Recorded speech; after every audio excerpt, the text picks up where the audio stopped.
In the previous part, we learn about the mirror formula and we did 1 or 2 numericals. तो आज भी हम कुछ न्यूमेरिकल्स देखते हैं, then we will come to our reflection part. Okay, तो देखिए आपका एक क्वेश्चन आप आज हम कन्वेक्स मिरर से लेते हैं कोई एक क्वेश्चन. ठीक है, बहुत ध्यान से सुनिएगा क्वेश्चन. जो जिन स्टूडेंट्स ने नहीं किया था अटेंड, तो प्लीज़ आप इसको ध्यान से देखिए और प्रीवियस वीडियो आप लेक्चर भी देख सकते हैं हमारा. ठीक है, तो देखिए आप जो आपका क्वेश्चन है कन्वेक्स मिरर का, वो क्या है? N object 5 centimetre height. एक ऑब्जेक्ट है 5 सेंटीमीटर हाइट का, यानी कि आपको क्या दे रखा है? ऑब्जेक्ट की हाइट दे रखी है 5 सेंटीमीटर हाइट. ठीक है, वो एच नोट होगा या एच आई होगा? ठीक है, एच नोट होगा वो 5 centimetre height. H naught is equal to 5 centimetre. ठीक है, हाई है आपके पास एच नोट, हाइट दे रखा है आपको. उसके बाद इसने क्या बोल रखा है बेटा? उसके बाद इसने क्या बोल रखा है कि place at a distance of 10 centimetre. It means आपका ऑब्जेक्ट डिस्टेंस दे रखा है, ये मिरर है, उसका जो ऑब्जेक्ट है वो मिरर से 10 सेंटीमीटर की दूरी पर है. इट मीन्स यू आपको दे रखा है 10 सेंटीमीटर. यू गिवन है आपको 10 centimetre. Then it is saying from the convex mirror. कौन सा केस है? आपका कन्वेक्स मिरर का केस है. Of radius of curvature 30 centimetre. अब आपको यहाँ फोकल लेंथ ना देके क्या दे रखा है? 30 सेंटीमीटर दे रखा है. रेडियस ऑफ कर्वेचर दे रखा है 30 centimetre. Find the nature, position and size of the image. आपको 3 चीजें निकालनी है इसके अंदर, nature, position and size of image. आप इसमें कैसे निकालेंगे? ये निकालना है और एच आई निकालना है. इसको आप H1 और H2 भी कंसिडर कर सकते हैं, वो आपकी मर्जी है. हम H1 H2 लिखेंगे क्योंकि मुझे कंफर्टेबल H1 और H2 से लगता है. तो इमेज की साइज निकालना है आपको. ठीक है, अब आप इस क्वेश्चन को करेंगे कैसे? ये केस किसका दे रखा है बेटा आपको? कन्वेक्स मिरर का. कन्वेक्स मिरर, हाइट दे रखी है ऑब्जेक्ट की H1. ठीक है, वो दे रखी है 5 सेंटीमीटर. ऑब्जेक्ट का डिस्टेंस दे रखा है 10 सेंटीमीटर. रेडियस दे रखा है 30 सेंटीमीटर. V निकालना है और H2 निकालना है. ओके, तो देखिए अब आपके पास ये चीजें गिवन है. अब आपको कन्वेक्स मिरर का केस निकालना है. तो कन्वेक्स मिरर के केस में आप क्या करेंगे बेटा? कन्वेक्स मिरर के केस में आप निकालेंगे इसका formula, that is your 1/f is equal to 1/v plus 1/u. Formula क्या होता है मिरर का? 1/f is equal to 1/v minus 1/u. ठीक है, f is equal to 1/v plus 1/u. ये क्या है आपका? This is known as your convex mirror formula. Mirror formula होता है सिंपल. आपके पास क्या है? फोकल लेंथ आपको गिवन नहीं है. अब मैंने आपको स्टार्टिंग में रिलेशन बताया था r का और f के साथ कि r किसके इक्वल होता है? 2f के इक्वल होता है, ट्वाइस ऑफ फोकल लेंथ. अब आपको फोकल लेंथ निकालना है. यहाँ पे फोकल लेंथ निकालने के लिए आप क्या करेंगे? इसको बताइए. हाफ कर देंगे इसका. f किसके इक्वल हो जाएगा? r/2 के. और ये कितना हो गया? r होता है 30/2. ये कितना होता है बेटा आपके? 15 सेंटीमीटर. फोकल लेंथ निकालने के लिए आप क्या निकालेंगे? इसका r का हाफ कर देंगे, रेडियस का हाफ कर देंगे. अब आपको क्या करना है बेटा? H1 है, U है आपके पास, F भी आ गया. अब आपको निकालना क्या है? V निकालना है. आप इसमें निकाल सकते हैं, लेकिन उससे पहले आपने क्या देखना है? इनका साइन कन्वेंशन देखना है. मैंने कल भी आपको बताया था कि अगर कनकेव है तो U, V और F तीनों नेगेटिव होंगे. अगर कन्वेक्स होता है तो इसमें सिर्फ U नेगेटिव होता है, V और F दोनों कैसे होते हैं? पॉजिटिव होते हैं. अब यहाँ पर आपके पास U गिवन है 10 सेंटीमीटर. कन्वेक्स के केस में U हमेशा क्या होता है? नेगेटिव होता है. तो इसके आगे साइन आप नेगेटिव का लगाएंगे, अपने आप से लगाएंगे. Be careful. अब आप पुट कर दीजिए वैल्यू. 1/f कितना है? 15. V हमें निकालना है. U कितना है? प्लस माइनस क्या हो जाएगा? माइनस हो जाएगा, तो माइनस 1/10 आ गया. Okay, now see 1/f is equal to 1/v plus 1/u आपका फॉर्मूला था. U आपने निकाल लिया, दैट इज -10 हो गया. F आपके पास आ गया 15 सेंटीमीटर. यहाँ से V निकालिए. यहाँ से V कितना आएगा? 1/v is equal to 1/15. इस 10 को इधर लेकर आएंगे तो क्या होगा? प्लस 1/10. इसको सॉल्व करिए. 15 और 10 का एलसीएम निकालेंगे तो आपके पास कितना आएगा एलसीएम? 150 ले सकते हैं. 15 को 150 से करेंगे 10 बचेगा. 10 को 150 से करेंगे तो कितना आएगा? 15. तो यहाँ से कितना आ गया बेटा? 25/150. इसको सॉल्व करिए, कितना आएगा? 6 पे जाएगा. ये जाएगा?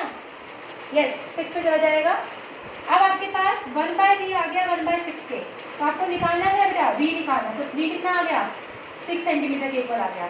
v आपका पॉजिटिव आ गया. ठीक है, v भी पॉजिटिव आ गया आपके पास. और F भी पॉजिटिव आ गया आपके पास, और U क्या आपके पास नेगेटिव है। ओके ओके ठीक है बेटा। उसके बाद आपने क्या बोला, B = 6 हो गया, U हो गया, आपका F हो गया। अब आपको निकालना क्या है, H2 निकालना है। कल बताया था मैग्नीफिकेशन का फॉर्मूला क्या होता है आपके पास, H2/H1 = -V/U, ये फॉर्मूला होता है। निकालना क्या आपको, H2 निकालना है। कैसे निकालेंगे, देखिए H1 है आपके पास 5, H2/5 it is equal to minus V कितना है बेटा आपका 6, U कितना है आपके पास -10, ये हो गया -10, माइनस से माइनस कैंसिल आउट हो गया।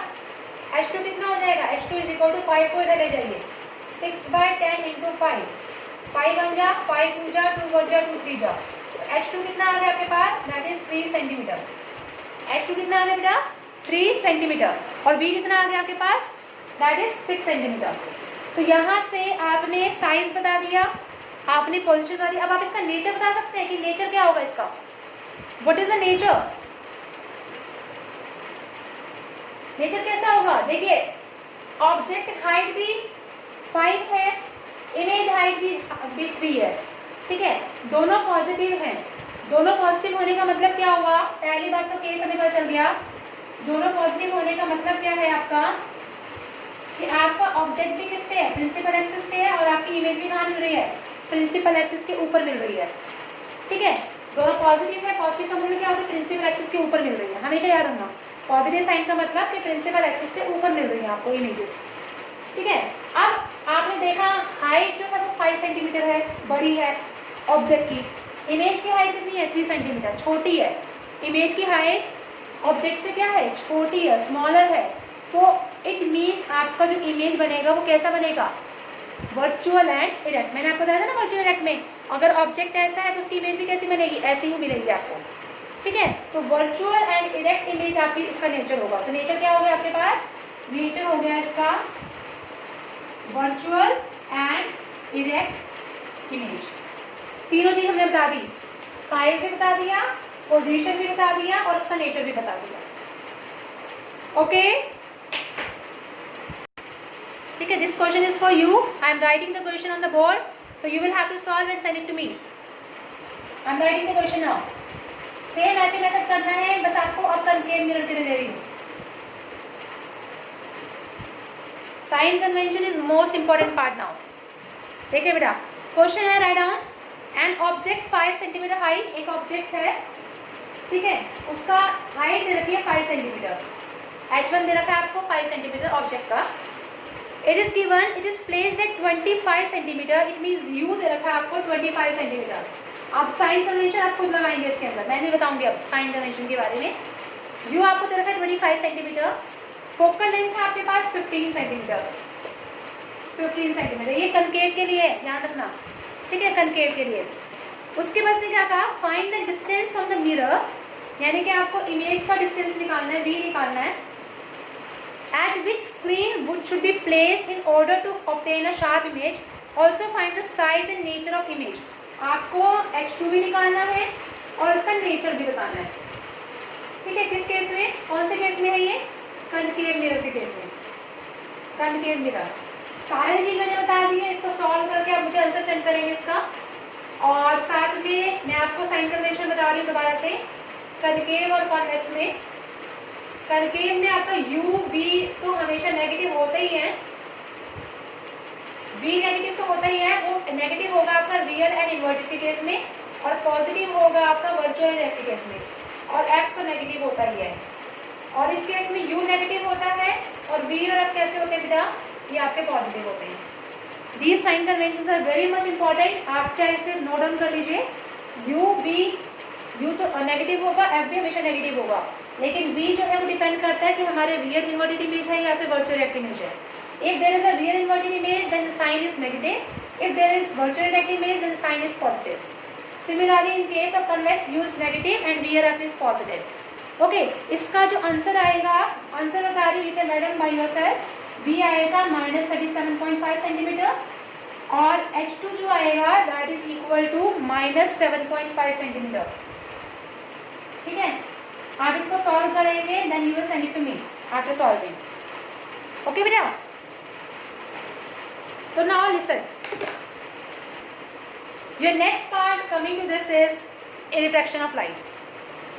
ओके, लाइट देखिए बेटा, रिफ्लेक्शन जो था, रिफ्लेक्शन पार्ट हमने पढ़ लिया, जिसमें हमने कहा था कि एक ही मीडियम से क्या होगा, लाइट रे रिफ्लेक्ट करके जाएगी.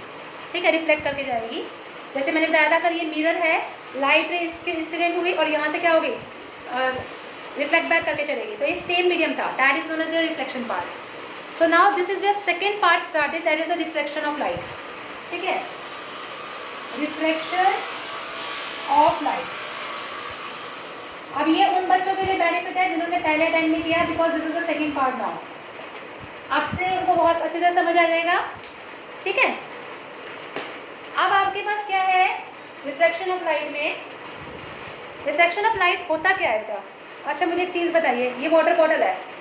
ठीक है, अगर मैं इसके इस साइड पे पेन रख रही हूँ, ध्यान से देखिएगा, इस साइड पे पेन रख रही हूँ, क्या आपको इस पेन की रिफ्लेक्शन नजर आ रही है? नजर आ रही है? आ तो रही है, आ रही है ना. But in this case we can't say it as a reflection. इस केस में हम रिफ्लेक्शन नहीं बोल सकते. ठीक है, रिफ्लेक्शन क्यों नहीं बोल सकते? क्योंकि इसके अंदर दो मीडियम है. दो मीडियम कहने का मतलब है, इसके बाहर वाला मीडियम जो है that is your rare medium. Rare medium का मतलब क्या होता है? जो बहुत ज़्यादा हल्का होता है, लाइक हवा, एयर. ठीक है, बाहर हवा है ना, तो this is known as your what, that is known as your rare medium. जब आपकी कोई भी लाइटर मीडियम टेक प्लेस करता है तो उसको क्या बोलते हैं? रेयर मीडियम बोलते हैं.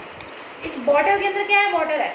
ठीक है, इस वाटर के अंदर क्या हो रहा है? रिफ्लेक्शन हो रहा है. अगर मैं इसको कहीं से भी बाहर की तरफ देखूं तो मुझे उसकी जो इमेज है वो कैसी नजर आएगी? समवट हिलती हुई नजर आएगी कुछ. ठीक है, आप अगर पानी में भी देखें अपनी इमेज को तो कैसी नजर आती है? हल्की सी हिलती हुई नजर आती है ना. तो वो पार्ट क्या हो गया? That part, inside part is known as your denser medium. चाहे अंदर वाटर है, चाहे वो ऑयल है, चाहे वो ग्लास है, वो क्या होता है? That is known as your denser part. अंदर वाटर जो है वो क्या है? आपका डेंसर पार्ट है. बाहर एयर जो है that is known as your what, that is known as your rare part. इसको क्या बोलते हैं? Rare part. तीन मीडियम है, एक ये वाला, एक इसके अंदर वाला, एक बाहर वाला. ठीक है, ये भी रेयर, ये भी रेयर, और ये कौन सा हो गया? डेंसर मीडियम हो गया. कैसा हो गया ये? Denser medium. अब जब भी लाइट रे एक मीडियम से दूसरे मीडियम में जाती है, हमेशा याद रखना, क्या बोल रही हूँ, the phenomena of bending of light when it travel from one medium to another medium, it is known as reflection. मैंने अभी आपको पेन दिखाया था, इस पेन का जो इमेज थी वो इस पारी के दूसरी तरफ नजर आ रही थी, दिखाई दे रही थी ना. आपने यहाँ से देखा और इसकी इमेज कहाँ दिखाई दे रही है आपको? बॉर्डर के उस डायरेक्शन में. इट मीन्स जो लाइट है वो कहाँ से कहाँ रिफ्लेक्ट कर रही है? इस मीडियम से दूसरे मीडियम के अंदर. ठीक है, रेयर मीडियम से डेंसर मीडियम के अंदर. तो जब भी लाइट रे आपकी एक मीडियम से दूसरे मीडियम में ट्रेवल करती है या बेंड करती है, उस फिनोमिना को हम क्या बोलते हैं? रिफ्रैक्शन ऑफ लाइट बोलते हैं. क्या बोलते हैं मेरा उसको हम? Refraction of light. तो right in the definition, the phenomenon of bending of light,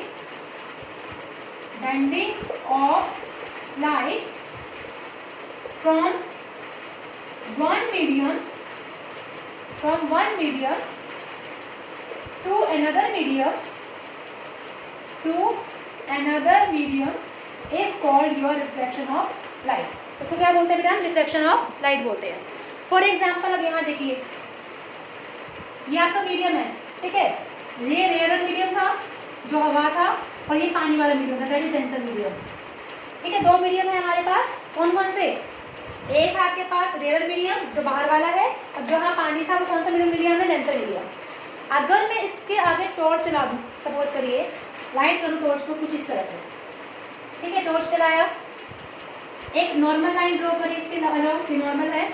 तो हमेशा याद रखना, जब भी लाइट रे रेयर मीडियम से डेंसर मीडियम में जाती हैं, ठीक है, जब भी लाइट रे रेयर से डेंसर मीडियम में जाती हैं, ये नॉर्मल के टूवर्ड्स बेंड कर जाती है. कहाँ बेंड कर जाती है? Towards the normal. मैं क्या बोल रही हूँ? लाइट रे जब रेयर से डेंसर मीडियम में जाएंगी तो वो कहाँ बेंड करेंगी? Bend towards the normal, towards the normal के तरफ बेंड कर जाएंगे. ठीक है, रेयर से डेंसर में. ओके, अब ये देखिए, ये इस एंगल को क्या बोलेंगे? एंगल ऑफ इंसिडेंस बोलेंगे. इस एंगल को क्या बोलेंगे? एंगल ऑफ रिफ्लेक्शन बोलेंगे. I and R.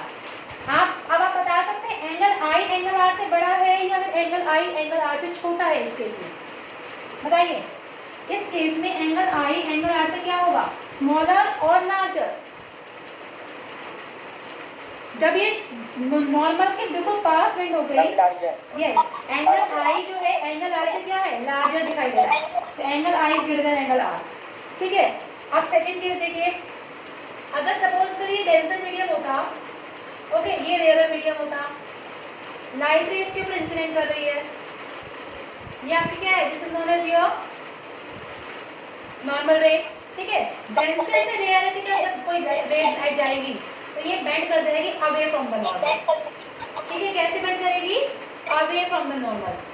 देखिए, डेंसर से rare away from the normal, away from the normal, normal से दूर भागेगी। इस केस में जो एंगल आई है एंगल आर से क्या होगा, लेस होगा। देख भी सकते हैं, यहाँ एंगल आई छोटा है और एंगल आई बड़ा है, यहाँ एंगल आई बड़ा था, यहाँ एंगल आई आर छोटा था। ठीक है, ये दो केसेस हैं जो बहुत इंपॉर्टेंट है, ओके, बहुत ज़्यादा इंपॉर्टेंट है, तो प्लीज़ आप उसको देखिए। ओके, तो देखिए, तो ये आपका पार्ट है। रिफ्लेक्शन का मतलब क्या होता है, phenomena bending of light from one medium to another medium, that is known as your what, reflection of light. जब लाइट रेयर से डेंसर मीडियम में जाएगी तो उस केस में वो करेगी बेंड टुवर्ड्स द नॉर्मल, और जब लाइट डेंसर से रेयर मीडियम में जाएगी तो वो कहाँ जाएगी, अवे फ्रॉम द नॉर्मल। ठीक है, नॉर्मल से दूर जाएगी और वो कहाँ बेंड करेगी, मतलब उस केस में एंगल आई जो है एंगल आर से क्या होगा, स्मॉलर होगा। ओके, अब इस केस में तो देखिए, अब ये देखा रिफ्लेक्शन का पार्ट। जैसे हमने रिफ्लेक्शन के पार्ट में लॉस पढ़े थे वैसे हमने रिफ्लेक्शन के पार्ट के केस में पढ़ने हैं। सबसे पहला जो इसके केस में आता है, क्या एंगल आई एंगल आर के इक्वल है, नहीं है। रिफ्लेक्शन के केस में हमने पढ़ा था एंगल आई हमेशा एंगल आर के इक्वल होता है, लेकिन रिफ्रैक्शन के केस में एंगल आई एंगल आर के इक्वल कभी भी नहीं होता। आपने देखा एंगल आई या तो ग्रेटर देन होगा या एंगल आई या हमेशा लेस देन होगा आर से। ठीक है, तो इसके लॉस क्या है, पहला लॉ आता है इसका बेटा कि इंसिडेंट रे, नॉर्मल रे एंड रिफ्रैक्टेड रे। इसमें रिफ्लेक्टेड नहीं बोलेंगे, इसमें रिफ्रैक्टेड बोलेंगे। तीनों के तीनों रेज जो हैं ये एक सेम पॉइंट पर लाई कर रहे हैं, सेम मीडियम पर लाई कर रहे हैं, सेम प्लेन पर लाई कर रहे हैं। ठीक है, क्या बोल रही हूँ, incident, normal and the refracted ray all lie in the same plane. कहाँ लाई कर रहे हैं बेटा, सेम प्लेन में लाई कर रहे हैं। This is your first law of reflection sorry. ठीक है, सेकेंड लॉ ऑफ रिफ्लेक्शन क्या होता है, एक साइंटिस्ट थे, ठीक है, एक साइंटिस्ट थे जिनका नाम था स्नेल्स, उनके नाम पे रखा गया था स्नेल्स लॉ। ठीक है, साइंटिस्ट का नाम क्या था, स्नेल्स। ठीक है, उनके नाम पे रखा गया था स्नेल्स लॉ। अब स्नेल्स लॉ ने क्या बताया था कि sine of angle of incidence upon sine of angle of reflection का जो रेशो है वो हमेशा कांस्टेंट के इक्वल होता है। किसके इक्वल होता है, कांस्टेंट के इक्वल। उन्होंने ये फॉर्मूला दिया था, this is known as your what, this is known as your Snell's law. इसको क्या बोलते हैं, Snell's law. Snell's law says ratio of sine of angle of incidence to the sine of angle of reflection is always equal to constant. I stand for your angle of incidence, R stand for your angle of refraction, not reflection, it's refraction part, and constant is known as your refractive index. इसके बारे में हम अगले बार discuss करेंगे, refractive index क्या होता है। ठीक है, कांस्टेंट का अभी के लिए इतना समझ लीजिए कि कांस्टेंट टर्म होता है that is known as your refractive index. तो दो लॉज है, पहला लॉ मैंने आपको बता दिया, incident ray, normal and refracted ray all are in the same plane. Second law क्या होता है बेटा कि ratio of the sine of angle of incidence to the sine of angle of reflection is always equal to constant. So this is all about today's part. If you find any of the difficulty, then you can ask either on our YouTube channel or you can comment us on our email ID, that is letclasses@gmail.com. And please, if you share our videos with others, then it's very good. As well as like our videos, subscribe our videos, and please press the small bell icon so that you will get our latest notification. Thank you for your patience.